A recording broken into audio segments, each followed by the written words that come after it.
వచ్చేసి ఎడమవైపునది ఇక్కడ శంకరస్వామి ఆచార్య ప్రతిష్ట చేస్తారు. మిడిల్ వన్ ఇస్ పంచరత్న ప్రతిష్ట చేస్తారు. కాలంలో వచ్చేసి రైట్ సైడ్ రాధామాత. సో ఈ మొత్తం పూర్వభాండాలలాగా ఇక్కడ దీన్ని వర్ణించారు. సో ఈ సెకండ్ డోర్ ఏదైతే ఉందో పక్కకి అది వేదిక మ్యారేజ్ వాస్తవాలతో చూపిస్తుంది. సృష్టిలో ఏర్పడింది 24 జీవరాశులు ఎలా ఉంటారు, ఈ శరీరం ఏ విధంగా మారుతుంటారు, ఆత్మ ఇతర దేహానికి ప్రవేశిస్తుంది కొంచెం వేదిక. సో ఈ 14 భూమివాడల్లో మనం భూలోకం కింద దివస్థానంలో అతల వితల సుతల మహాతల దశాతల ప్రాంతాలు పైన వచ్చేసి భూలోకం బ్రహ్మలోక భూలోకాలు ఉంటాయి. సో బ్రహ్మలోకం నుంచి ఆ పైన ఉన్నది భూలోకం. సో మనం భూలోకంలో ఇక్కడ మందిరం ఇలా ఉంది. ఇక్కడ మనం సాధన చేస్తూ అల్టిమేట్లీ ఆ భూలోకాన్ని చేరుకునేటువంటి సంకల్పంతో తయారు చేస్తారు. సో ఇది నిర్మించిన తర్వాత ఉన్నటువంటి గ్రహాల యొక్క కక్షలు వాటి చూపించడం కూడా చాలా అద్భుతంగా ఉంటాయి.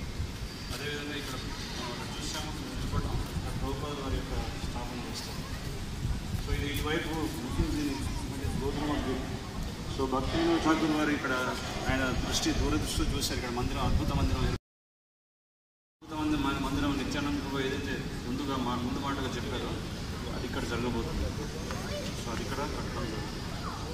So Chaitanya Nityananda Prabhu has predicted long back 500 years ago. So that prediction is very good. So here there is really అద్భుతం. సో ఎప్పుడైతే మనం బృందావనానికి వెళ్తామో బృందావనంలో అక్కడ ఉన్నటువంటి బృందావనం ధూళి మన శిరస్సు మీద ధరించకపోతే ఆ యాత్ర సంపూర్ణం. When we visit Vrindavan Dham, if we don't take the dust of the Vrindavan and put it on our head, the yatra is incomplete. మనం పురి క్షేత్రానికి వెళ్ళి జగన్నాథపురి ప్రసాదాన్ని స్వీకరించకపోతే అప్పుడు యాత్ర సంపూర్ణం. When we go to Puri and don't follow the Jagannath Prasad, then the yatra is incomplete. అదే ఎప్పుడైతే అంతర్ధానం అయిపోయారు అంటే వారి జీవన సమర్పణ చేసుకుని వారి యొక్క స్వధానాన్ని వారు తిరిగి వెళ్ళిపోయారు. అప్పుడు అవన్నీ కూడా అంతరించిపోయింది. ఈ నామహట్ట కేంద్రాలన్నీ కూడా సురభి కుంజే సురభి కుంజంలో నామహట్ట కేంద్రాలు ఓపెన్ చేశారు. నది అగోద్రుండే నిత్యానంద మహాజన్ బటి అచ్చ నామహట్ట జీవేరాకరన్ శ్రద్ధవాన జన హే శ్రద్ధవాన జన హే. సో నామహట్ట అనేటువంటి ఒక హట్టాన్ని ఓపెన్ చేసి వారు ఏం చేశారు, కృష్ణ ప్రేమను అతి సునాయాసంగా పంచుతున్నారు. సో ఆ కృష్ణ ప్రేమను కొనుక్కోవడానికి కావాల్సినటువంటి చెల్లించాల్సినటువంటి మూల్యం ఏంటి? శ్రద్ధ. కొద్దిపాటి శ్రద్ధ ఉంటే ఆ కృష్ణ ప్రేమని మనం పొందవచ్చు. సో ఆ విధంగా వారు నామహట్ట కేంద్రాన్ని స్థాపించారు. తర్వాత చిన్నపాటి ప్రళయం. సో ఆ ప్రళయ జలాలు అన్నీ కూడా సమ్మె కొట్టుకుపోతుంటాయి యుగాంతమైన తర్వాత.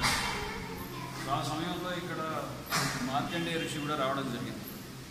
సో మార్కండేయ ఋషి శివుని యొక్క అనుగ్రహం చేత 7 కల్పాల దాకా ఆయన కుమారత్వాన్ని పొందిన్నాడు. అంటే 7 కల్పాల దాకా ఆయన జీవించేటటువంటి వరాన్ని పొందిన్నాడు. కానీ 7 కల్పంలో ఆయన ఉన్నప్పటికీ ప్రళయం వచ్చినప్పుడు ఆయన ఏం తింటాడు? ప్రళయ జలాలు ఉన్నప్పుడు ఆయనకు ఆహారం ఇక్కడ ఏమీ ఉండదు. సో ఆ సమయంలో ఆయన సురభి అనేటువంటి ఆవు తపస్సు చేసినటువంటి ఆ ప్రాంతకానికి వచ్చాడు. అక్కడ సురభి అనేటువంటి గోవు ఆయన దర్శించుకొని ఆ విధంగా సురభి తపస్సు చేస్తుంటే ఆయన కూడా ప్రోత్సాహకరంగా సురభి యొక్క ఆశ్రమంలో ఆయన కూడా తపస్సు చేశాడు. సో ఆ విధంగా మార్కండేయ ఋషి కూడా శ్రీ చైతన్య మహాప్రభు దర్శనం ఇచ్చారు. తద్వారా మార్కండేయ ఋషి 7 కల్పాలు కాదు 7 కల్పాల దాకా వేచి ఉండాల్సినటువంటి పని పడలేదు. అతి శీఘ్రంగా అతను కూడా చైతన్య మహాప్రభు యొక్క అనుగ్రహం చేత ఆయన కూడా ముక్తిని పొందారు.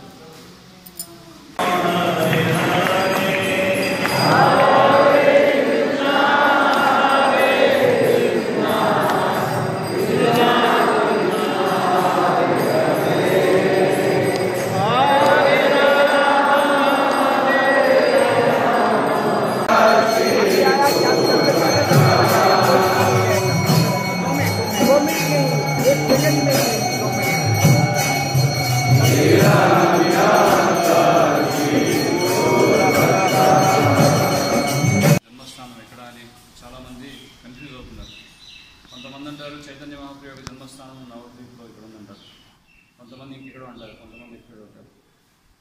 జగన్నాథదాస్ బాబాజీ మహారాజ్ తన దంపలు కూర్చోబెట్టుకొని ఆ యోగపీఠ దగ్గర తీసుకొచ్చారు. ఎవరు? భక్తి వినోద్ ఠాకూర్.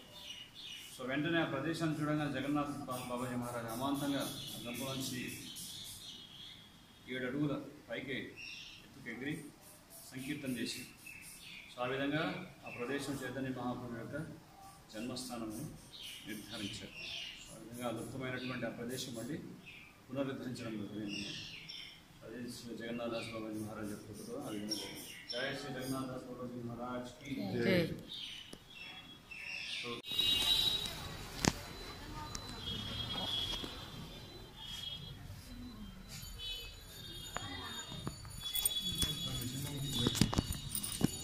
హరే కృష్ణ హరే కృష్ణ. వైష్ణవానాం యథా శంభో. వైష్ణవాన్ యథా శంభో. ఇది భవతారంజీ క్షేత్రపాలకుడు. సో ప్రతి క్షేత్రానికి క్షేత్రపాలకుడుగా శివుడు రక్షణగా ఉంటాడు. సో ప్రత్యేకించి కోలాద్వీపం అనేటువంటి క్షేత్రానికి ద్వీపానికి క్షేత్రపాలకుడుగా భవతారంజీ మహాదేవుడు ఆయన క్షేత్రపాలకుడుగా ఉన్నారు. సో మనం ఇక్కడే చూస్తాం శివుడి యొక్క మాయాశక్తులు, మహామాయ, యోగమాయ ఇద్దరు కూడా ఈ ప్రాంతంలోనే ఈ ప్రాంగణంలోనే ఉన్నారు. సో శివుడు కూడా ప్రతినిత్యం భగవంతుడి యొక్క సేవలో ఉంటారు. ఆయన ప్రతి క్షేత్రానికి కాపలగా, క్షేత్రపాలకుడు అంటే అర్థం ఏంటి? క్షేత్రానికి కాపలగా ఉంటూ క్షేత్రాన్ని రక్షిస్తూ ఉంటారు. సో ఆ విధంగా మన యొక్క భక్తిలో కూడా ఎదగడానికి, మన భక్తిని కూడా రక్షించడానికి మన విధంగా శివుని ప్రమోషుని వెళుతున్నాం. జై శ్రీ మహాదేవ శంభో. హర హర మహాదేవ. హర హర మహాదేవ. జై వాంఛాకల్పతరుభ్యశ్చ కృపాసింధుభ్యేవ చ పతితానాం. ఓకే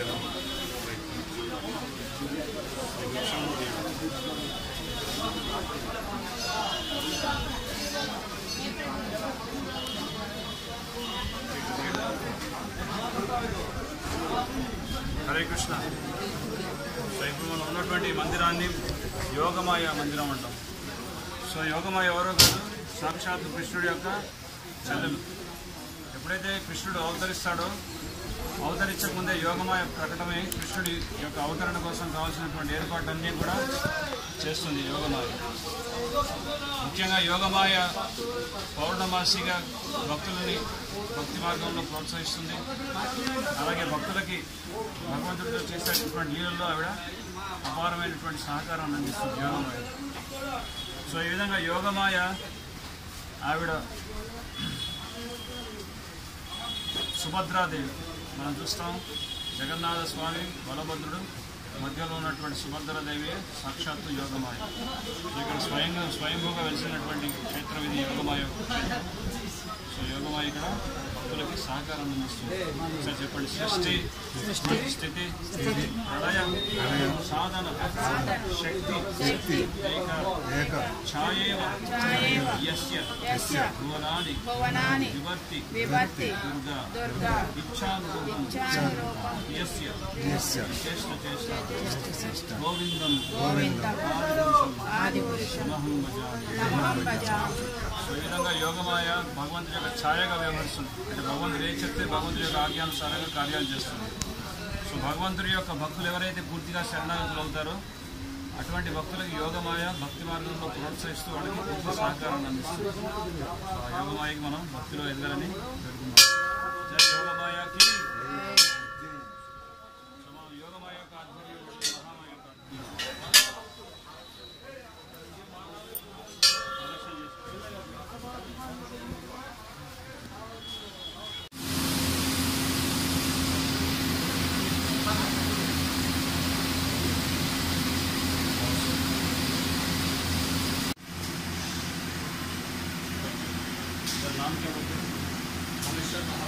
రామేశ్వర మహాప్రభు.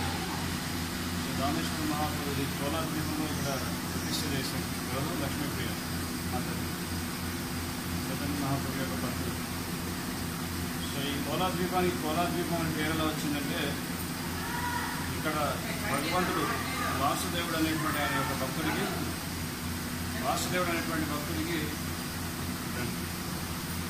ఆయన ఒక పెద్ద వరాహ రూపంలో, చాలా భీకరమైనటువంటి పెద్ద రూపంలో ఆయన దర్శనమిస్తాడు. సో ఆ రూపం కూడా ఎంతో పెద్ద వరాహస్వామి. సో పర్వతాకారంలో ఉన్నటువంటి రూపం. సో అందుకే దీనికి కోలా దీపం అని పేరు. సో ఒక్కొక్క ధామానికి ఒక్కొక్క అంగంతో జోడించబడింది. సో ప్రత్యేకంగా ఈ ధామం వచ్చేసి పాద సేవనానికి ప్రతీక ఈ కోలార్ దీపం. లక్ష్మీదేవి ఏంటి, విష్ణుప్రియ ఎవరు, లక్ష్మీదేవి. సో లక్ష్మీ ఏం చేస్తుంది, భగవంతుడి యొక్క పాద సేవ చేస్తుంది. సో అదేవిధంగా విష్ణుప్రియ ఇక్కడ భగవంతుడికి ఎంతో సేవ చేసింది. సో పాద సేవనానికి ప్రతీక. సో విష్ణుప్రియ దేవి చైతన్య మహాప్రభు యొక్క భార్య. చైతన్య మహాప్రభుడు ఎప్పుడైతే తను ఈ అవతారాన్ని సమాప్తం చేసుకొని చోటా గోపీనాథ్ మంత్రిలో అంతర్ధానం అవుతారు, అప్పుడు చైతన్య మహాప్రభు విరాట వేదం తట్టుకోలేకపోతుంది.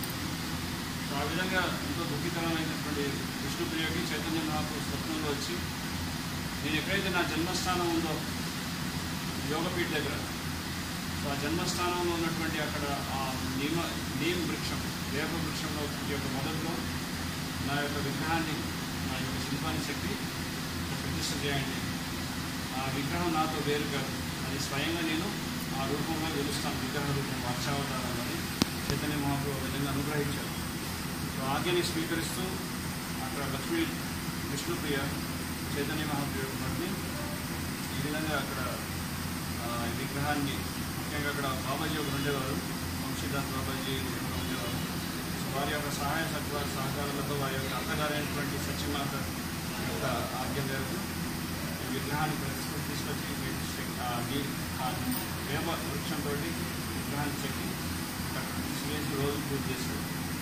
సో విష్ణుప్రియ ఏ విధంగా భజన చేస్తాడంటే, ప్రతిరోజు ఒక మాల జపం చేస్తే ఆ ఒక మాల జపం చేసినప్పుడు ఒక అన్నపు గింజని, ఒక బియ్య గింజని పక్కకు పెట్టుకొని, సో ఎన్ని మాలలు చేస్తుందో అన్ని బియ్య గింజలు పక్కకు పెట్టుకొని ఆ బియ్య గింజలు ఏవైతే ఉంటాయో ఆ పిడికిడి బియ్యపు గింజలు వాటితో నైవేద్యాన్ని వండి అది భగవంతుడు కల్పించి అది మాత్రమే భుజించారు.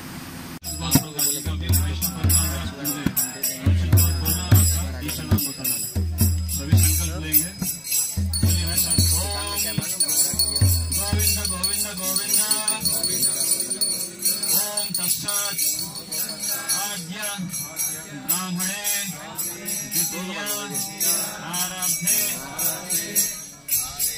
श्री श्वेतवराह कल्पे वैवस्वत मन्वन्तरे अष्टविंशति कलियुगस्य धर्मसंज्ञायां ब्रह्मविश्वतो वर्तमानानाम् अष्टविंशति वैष्णयुगे गौराब्धे उत्तरायणे श्री शिवकृतनाम संवत्सरे वसंत ऋतु त्रिविक्रमामास कृष्णपक्ष चतुर्थी तिथि गुरुवारस्य पूर्व आषाढ़ नक्षत्रायां भूमंडले जम्बूद्वीपे भरतवर्षे भरतखंडे मेदीभूतस्य सुमेरु गौड़देश श्री श्री राधा माधव पंचतत्व नरसिंहदेव मित्र ब्राह्मण वैष्णवादि सन्निधौ देवकूटं विशेष विशिष्टायां अस्मात् शुभ दिवसे नरसिंह सुदर्शन दीक्षा होम कर्माहं करिष्ये. Tell your gotras and your name. Sutara gotra bhavasya rasya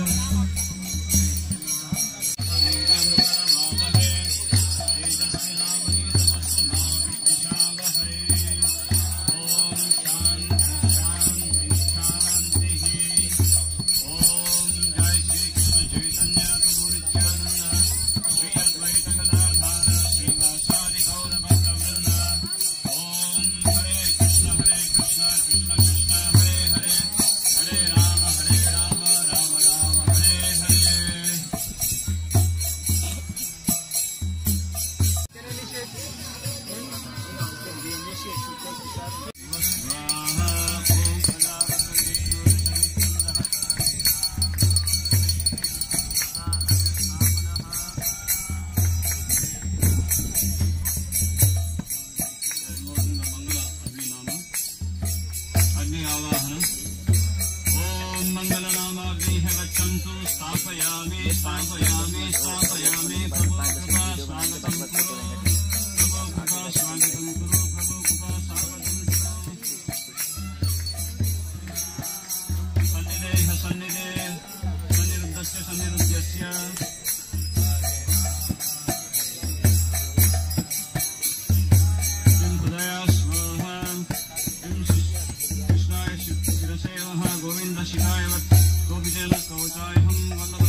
प्रोहि दूरं यमराज्यं गच्छन्तु विप्रवाः ॐ करवद्भ्याम् अग्निं प्रोहि दूरं यमराज्यं गच्छन्तु विप्रवाः ॐ करवद्भ्याम् अग्निं प्रोहि दूरं यमराज्यं गच्छन्तु विप्रवाः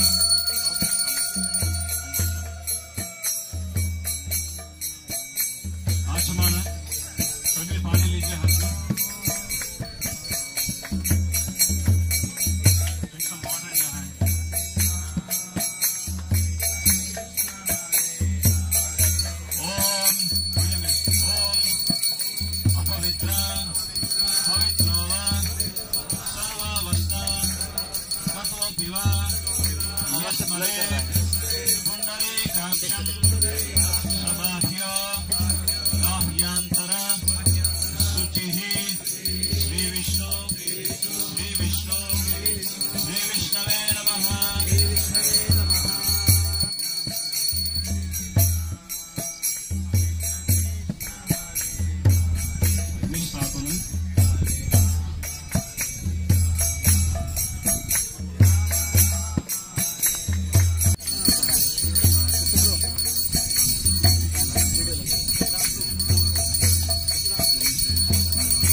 गोविंदम आदि पुरुषम तमहं भजामि स्वाहा कृष्णाय नमः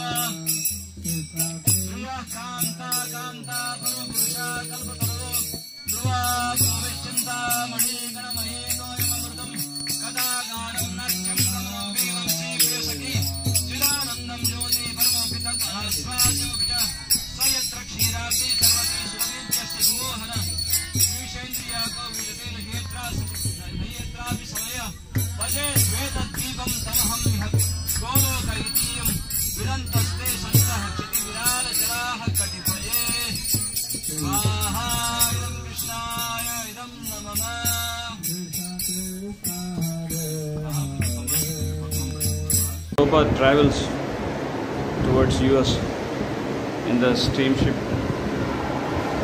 Jaladuta on the way to USA.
सभी भक्तों से अनुरोध है, प्लीज स्टेज के ऊपर मत आइए प्लीज।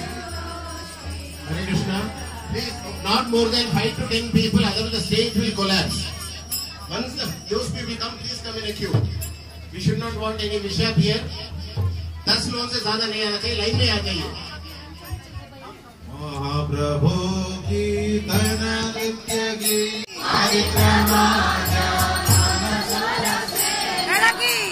महाप्रभु की तन नृत्य गीता वादित्रामाज मनसुर सेना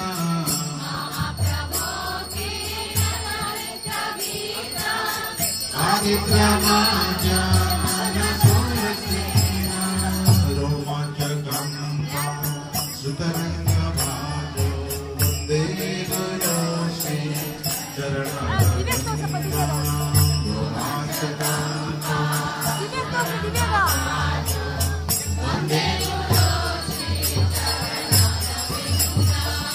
श्री विग्रहाराधना नित्य नामा श्रृंगार मंदिर भजनादो श्री विग्रहाराधना नित्य नामा श्रृंगार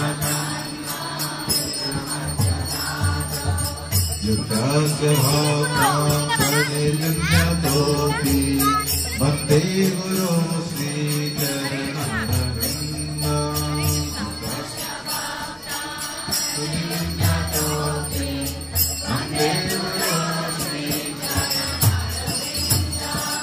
चतुर्विधा श्री भगवत्प्रसादो स्वदत्तकृता हरिभक्त संज्ञा चतुर्विधा श्री भगवत्प्रसादो स्वदत्तकृता चतुर्विधा श्री भगवत्प्रसादो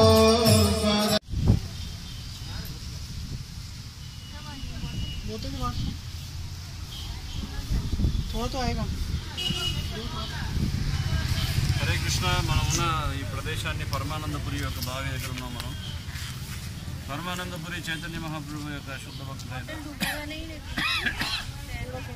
సో ఎప్పుడైతే వాళ్ళు సంకీర్తన చేసి ఇక్కడికి వచ్చారో భక్తులందరికీ దాహం అవుతుందని చెప్పేసి ఈ బావి ఏర్పాటు చేయడం జరిగింది. కానీ ఈ బావిలో ఉన్నటువంటి నీళ్లు చాలా చప్పగా చాలా ఉప్పుగా ఉన్నాయి. అయితే ఆ నీళ్లు తాగలేకుండా పనికి రాకుండా ఉంటే చైతన్య మహాప్రభు ఏం చేశారు, జగన్నాథ స్వామిని వేడుకున్నారు. సో ఆయన వేడుకోగానే జగన్నాథ స్వామి ఇక్కడ గంగను రప్పించారు. సో సాక్షాత్తు ఈ బావిలో ఉన్నటువంటి జలం గంగా జలం. ఈ జలంతో స్నానం ఆచరించినా, ఈ జలాన్ని స్వీకరించినా కానీ అది గంగా జలంలో స్నానం చేసినటువంటి సత్ఫలితం వాడికి దక్కుతుంది. సో ఎవరైనా ఈ జలంలో స్నానం ఆచరించడమే కాకుండా ఇక్కడ కీర్తన చేసి ఇక్కడ ఆ జలాన్ని స్వీకరిస్తే వాడికి కృష్ణ ప్రేమ కూడా లభిస్తుందని చెప్పి శాస్త్ర స్థల పురాణం చెప్తుంది. ఇక్కడ జై పరమానందపురి కువాకి, జై పరమానందపురి యొక్క బావికి జై.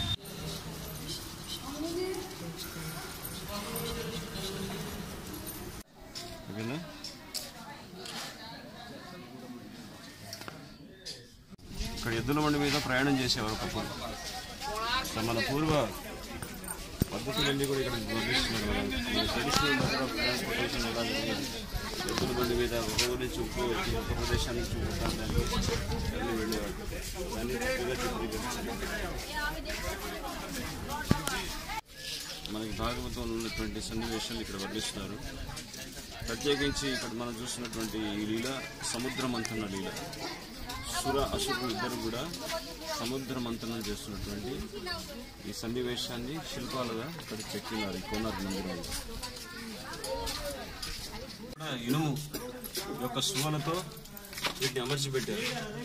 సిమెంట్ వాడడం కానీ ఏమి కానీ జరగలేదు ఇక్కడ. They have intersect with iron clips. There is no usage of cement and all. So there is a temple here, Chaya Devi. She is the wife of Surya Bhagwan. Chaye Vayas Chaya, Chaya Devi. Surya Bhagwan యొక్క పత్ని. ఇది 4వ మండపం మందిరం.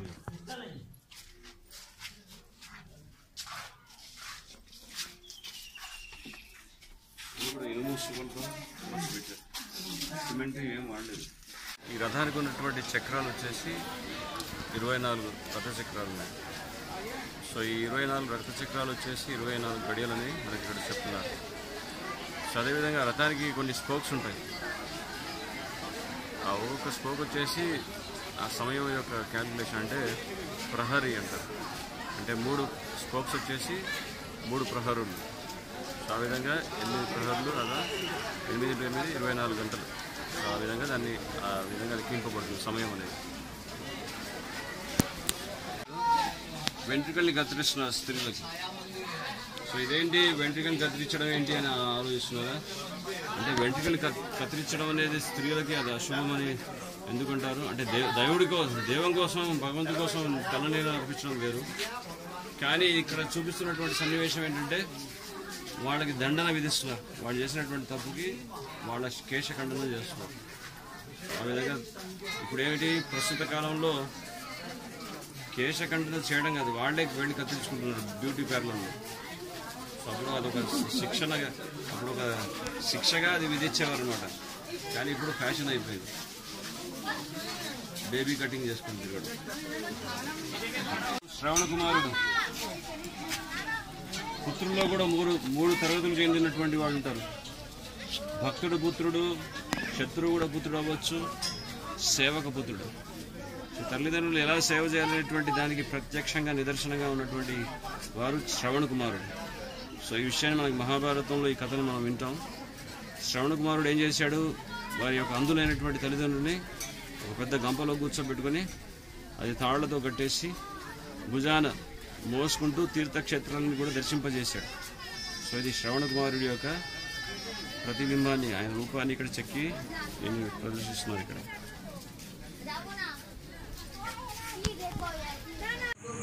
మనం ఈరోజు సాక్షి గోపాల యొక్క ఆలయంలో ఉన్నాం. ద్వారానికి చూడవచ్చు 2 ఏనుగులు ఉత్తర దిశ ఉన్నటువంటి ద్వారానికి సౌత్ దక్షిణ వైపు ఉన్నటువంటి ఎంట్రన్స్ ఏదైతే ఉందో ఇక్కడ ఉన్నాయి గుర్రాలు. సో దక్షిణం వైపు గుర్రాలను పెట్టారు ఎంట్రన్స్లో. హరే కృష్ణ. సన్నివేశాన్ని ఇక్కడ చెక్కి చూపిస్తున్నారు. ఒక దర్పణంలో ఆవిడ తన యొక్క ప్రతిబింబాన్ని చూసుకుంటుంది. ఇక్కడ కబూతర్ పావురంతో పాటు, మరి అక్కడ శాండిల్స్, హై హీల్ శాండిల్స్ వేసుకుంటారు. అప్పట్లో కూడా వేసుకున్నారు. మధ్యాహ్నం సంధ్యా సమయం. సో సంధ్యా సమయం వచ్చేసి విష్ణువుకు ప్రతీక. సో సంధ్యా సమయాన్ని అసుర సంధ్య కూడా అంటారు. ఎందుకంటే ఆ సమయంలో ఎవరైనా సరే ఇతర కార్యక్రమాలు చేశారంటే అవి సత్ఫలిస్తాయి. కానీ భగవంతుడి యొక్క సేవ, విష్ణు కోసం ప్రీత్యర్థం కోసం చేసినటువంటి సంధ్యాహారతి కానీ గాయత్రి కానీ జపించడం కానీ త్రిసంధ్యలో ఎంతో లాభాలు చేకూరుస్తాయి. ముఖ్యంగా సంధ్యా సమయంలో చేయాల్సింది ఏంటంటే భగవంతుడి యొక్క ప్రార్థన. సంధ్యా సమయం అనేది విష్ణువుకి ప్రతీక. ఈ 4 మండపాల్లో ఇదొక మండపం. ఇది నాట్య మండపం. 108 నాట్య కళలు ఉండేవి. మణిపూరి నృత్యం, కూచిపూడి నృత్యం, ఒడియా నృత్యం, భరతనాట్యం, సో రకరకాల విధాలైనటువంటి నాట్యాలు అనేవి ఇక్కడ నేర్పించేవారి శిక్షణ ఉండేది.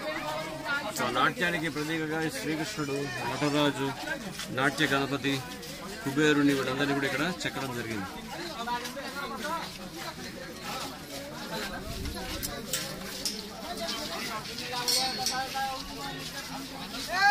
ఇచ్చేటటువంటి ఆ సారథి పేరు అరుణ.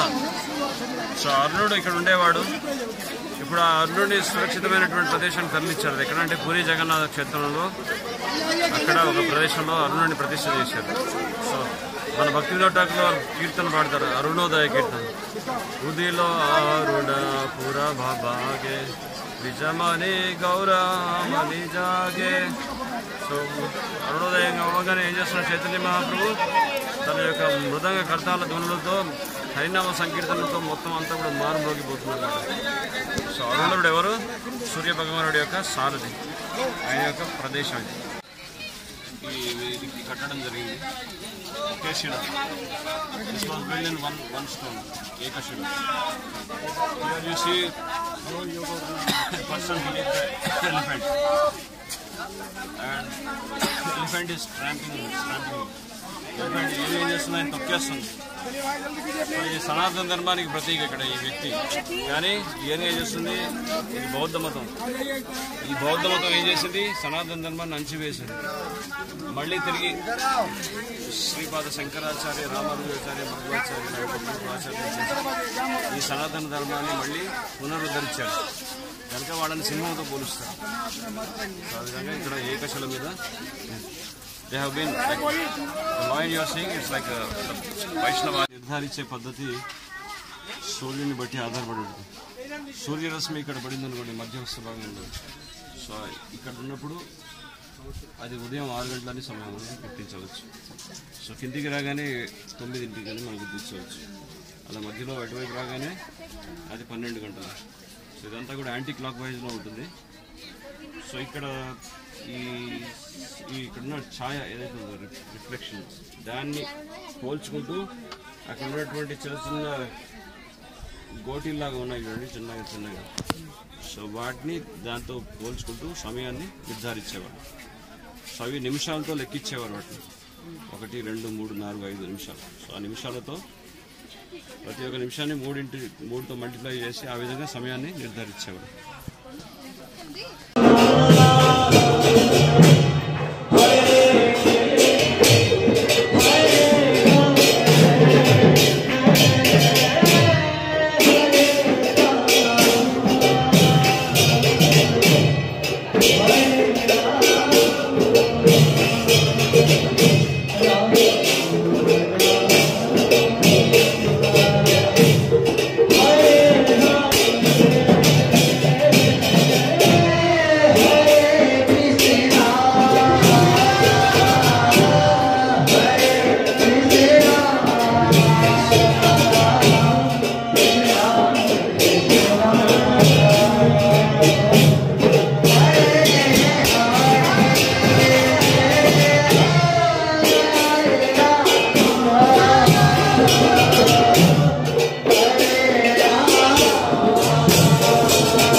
Chariot of Surya Bhagwan.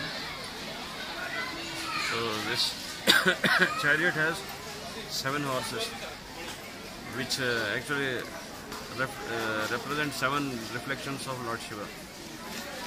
7 సూర్య భగవానుడి యొక్క కాంతి యొక్క ప్రతిరూపాలు అన్నమాట, 7 గుర్రాలు. సో ఆ విధంగా ఆ 7 వారాలకు కూడా అది ప్రతీకగా ఉంటుంది అన్నమాట, 7 గుర్రాలు. సో దీన్ని అర్కక్షేత్రం అంటారు, కోనార్క్ అంటారు. కోనార్క్ అంటే కోన అంటే త్రికోణం, అర్క అంటే సూర్యుడు. సో ఎప్పుడైతే మనం ఆ విధంగా దీనికి పేరు వచ్చింది, కోనార్క్ అని పేరు ఈ విధంగా వచ్చింది. సో ఈ టెంపుల్ ఇక్కడ మనం ఏదైతే చూస్తున్నామో ఇది 4 విధాలుగా విభజించబడింది ఈ కోనార్క్ మందిరం. సో మొదట మనం చూస్తాం, అది మొదటి మండపంలో అది మెయిన్ టెంపుల్, అది అంటే డాన్సింగ్ హాల్. డాన్సింగ్ హాల్ అంటే 108 కళల్లో ఉన్నటువంటి నృత్య భంగిమలు అన్నీ కూడా ఇక్కడ నేర్పించేవారు. 108 కళలు ఉండేవి, నాట్య కళలు. తర్వాత రెండోది వచ్చేసి ప్రేయర్ హాల్, అంటే ప్రార్థనా మందిరం ఉండేది. ఇక మూడోది వచ్చేసి గర్భగుడి, స్వామివారి సూర్యనారాయణ యొక్క గర్భగుడిగా ఉండేది. 4వది వచ్చేసి ఛాయాదేవి యొక్క మందిరంగా ఉండేది. సో ఇది 1238వ సంవత్సరంలో గంగా వంశీయులైనటువంటి రాజులు ఈ మందిరాన్ని నిర్మించారు. సో ఆ విధంగా నిర్మించినటువంటి ఈ మందిరం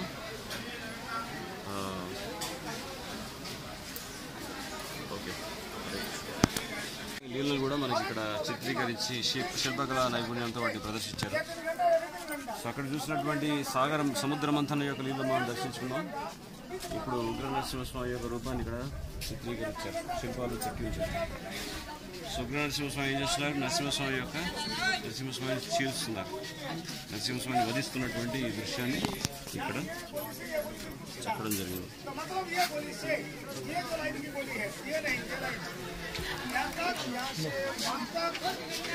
యశ్చక్షురేషు సవితా సకలగ్రహాణాం రాజా సమస్త సురమూర్తిరశేష తేజ యస్యజ్ఞయా బ్రహ్మతి సంపృతకాల చక్రో గోవిందమాది సంతమహం భజామి.